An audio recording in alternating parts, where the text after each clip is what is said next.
russosbrand.com, where the pros are the pros. I don't know what it is. Bro, people would jump to, jealousy, and because he's on, people love him. It's not that. It's not that.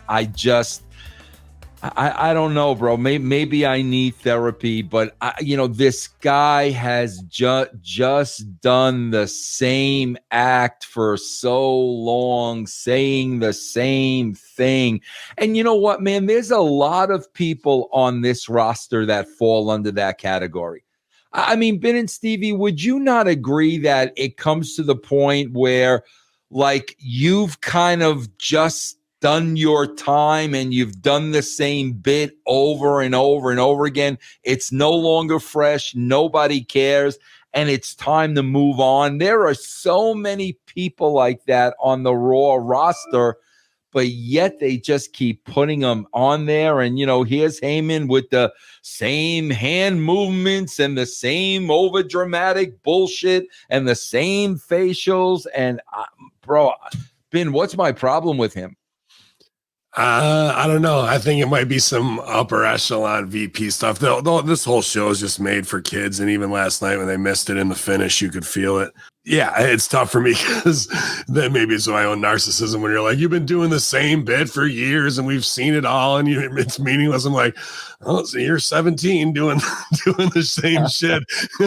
So here's what keeps me relevant when somebody attacks or bombs someplace. Then I'm like, my heat's back. I gotta wait. But bro, you're not doing the same shit, because even though I don't see your stuff on a weekly or monthly basis, I know how creative you are. So I know you're not doing the same shit.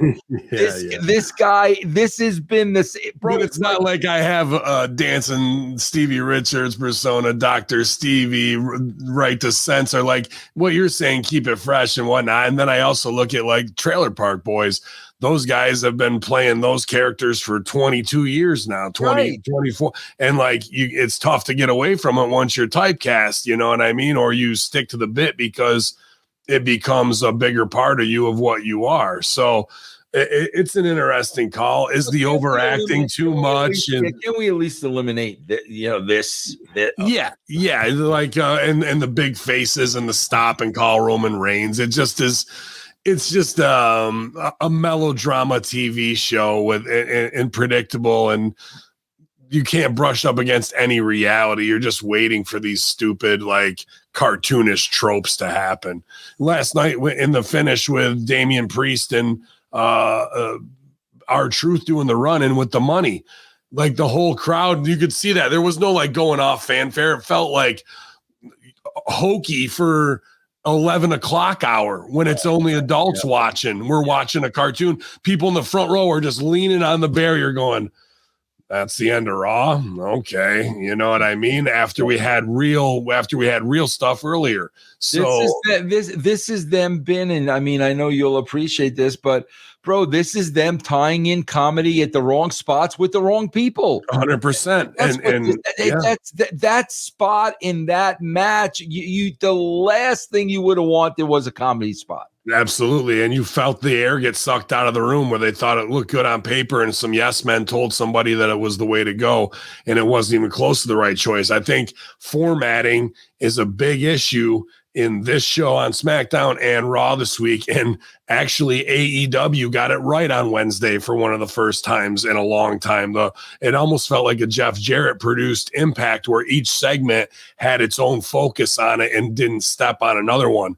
In SmackDown and Raw, it was like, here's two bits of focus, beginning and end, or beginning and second hour, and everything else is all filler, no killer, nothing means anything. And we're just doing the wash, rinse, repeat, New Day bar bit year 10, you know what I mean? And then we'll mix in some girl stuff that means nothing as well. So the formatting of both of these shows, SmackDown and Raw, I think hurt it this week. Stevie, what'd you think of the opening segment with everybody out there for the contract signing except Reigns and LA Knight and AJ Styles wind up getting into it? What'd you think about that open? Well, the Heyman stuff, I think it is really something that, like, he always dripped of insincerity, but this is a parodied version, something that's turned That's a up. great point. That's a great And point. it's just, Paul could be a great heel if they really leaned into all the stuff from the past with the bounce checks, the promoter. He's just a wrestling promoter at his heart. I mean, if they did that and he's just leeching off of Roman Reigns, we'd have some, but you're I right. agree. Yep. The whole segment, obviously, your big thing is you love contract signings, and that was the theme throughout all of SmackDown. I don't like the fact that those three guys have to not get along in order to all want to go and become world champion. That's number one. Give us something different. Yeah. Why do they have to fight amongst each other? Because now you're saying, okay, something's going to happen where Reigns is already going to, he's going to keep the title and go to WrestleMania. That's a foregone conclusion. So, like Ben said, all we're doing is washing, repeating, and really just buying time to the Rumble, then buying time to WrestleMania. Yeah. So who wants to, and they have no competition. So now if you thought during football, talking about Raw and other things, if you thought during football they're not trying, hold my beer, watch what they do now. And there was, I agree with all that. Great points. There was even more confusion out of the beginning because we're in Atlanta, right? Isn't that where we were? Yeah. And here comes AJ, dressed all in black, gas to the gills, supposed to be a badass. I was told he's not. Oh, okay.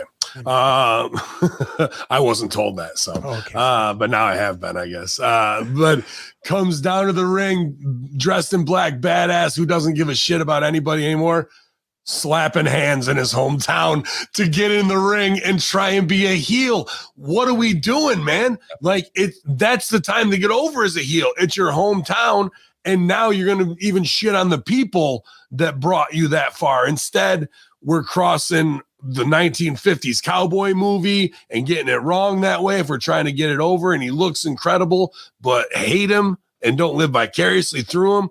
Very strange. But I will say this promo was LA Knight's most confident and free-flowing promo that he's delivered so far. It really was, as an, acting adjudicator, I guess. Watching him, he wasn't really trying to memorize all the bullet points. He was just more free-flowing, I think, compared to some of the other times we've seen him on the mic where he's trying to get it all in and he's worried about what's coming next, and it hinders his performance a little bit. No, I thought the opening promo was good. I mean, I kind of put it over in my notes. I thought it was good.